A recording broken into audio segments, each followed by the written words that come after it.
Dobrodošli, dame i gospodo, u 7. finale Svjetskog kupa u studentskom okartavanju. Ove stolce uskoro će krasiti naši najvješti kartaši. No prije što su to postale, krasile su stolce drugih, manje vrijednih lokacija. Ulozi su ogromni, tenzije još veće, očekivanja minimalna, ipak su to studenti. No, dobro. Prije svega, skoknemo na kratko do backstage-a, gdje naši natjecatelji upravo pripremaju svoje špilove za iduću rundu.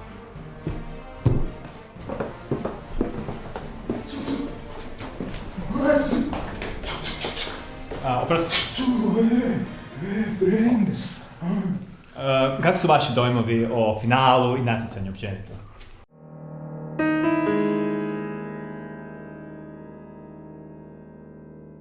Najveći trik u blofiranju je znati kako blofirati. Većina ljudi ne percipira ono što vidi, već ono što im pokazuješ. Najčešći razlog propalog blefa je što akter izgleda ko da laže. Ako to može zaobići, na konju je. Nema konkurencije.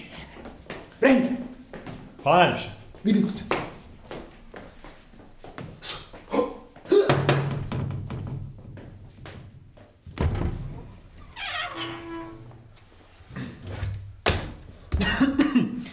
A ti mladiću? Šta?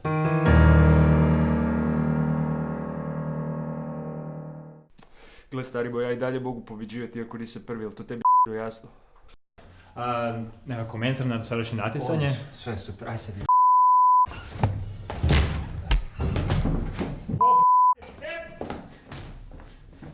Možda ćemo ovdje imati više sreće.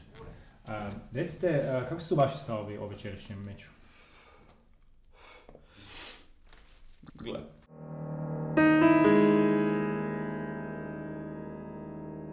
Umjetnost više nije relevantan pojam, a karte zato jesu. Kako ja koji se za umjetnika obrazujem, nisam siguran da jedan jesam, ako drugi koji to nisu nazivaju sebe istima. Kako sudac može sudit, ako sam u zatvoru nikad bio nije? Ako ste odrasli u zemlji pasa, kako ćete objasniti ljudima u zemlji mača kada su psi bolji? Morate im napraviti psa. Dobar večer, dragi gledatelji, dobrodošli natrag. Večerašnji suci su profesor Kvark, profesorica Neretva i profesor Rudi. Kao i do sada, ulogu djelitelja preuzet će naš ministar Toplina. Nadam se da ste spremni, dragi gledatelji, staviti budućnost ovih studenta na kocku, jer oni zasigurno jesu. Situacija je sljedeća. Nikoga nije briga, niko vas ne voli. Ako pokušate prebjeći, zemlja vas tuži za nedomoljublje. Ako namjeravate raditi, razmislite 2 puta prije nego što odlučite.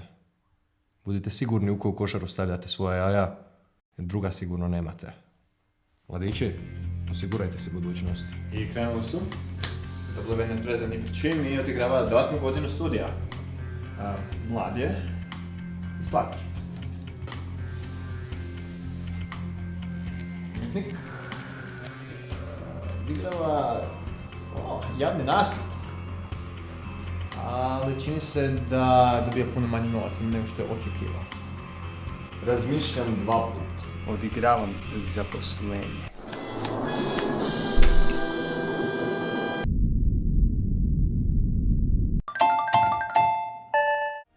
A čujte, na stranu dobar povod, ali kolega umjetnik je trebao bolje slušati ministra Toplinu kad je rekao da Nikoga nije Čujte, očito iz ovog prvog kruga da naši studenti ne shvaćaju dovoljno ozbiljno ovu situaciju. Ako ne riskiraš, ne možeš uspjeti. To je istina ovog svijeta. Moja nada, moj novac je sad odmah realno. A zaposlenje? Što je s tom žrtvom? Ma čkomite, gospođo! Ma, o čemu vi uopće pričate? O čemu ovdje se radi? O vašoj performans neodgojene smrdite!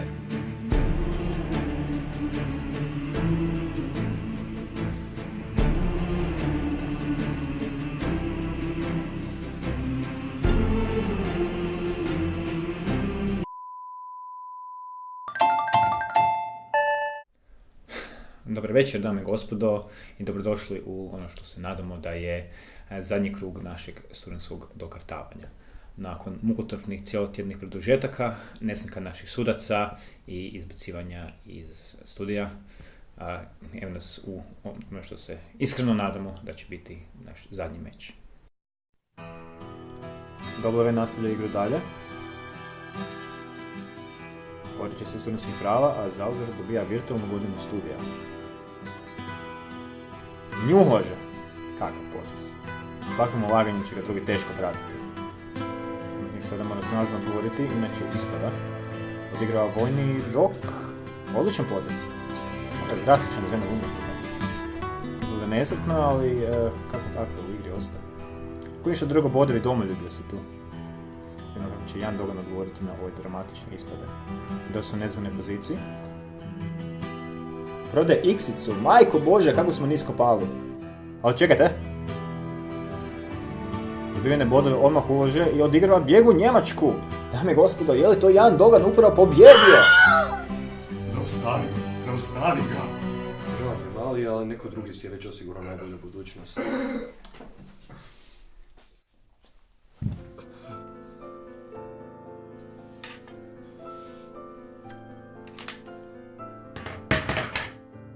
Mislih, ali ne djelo.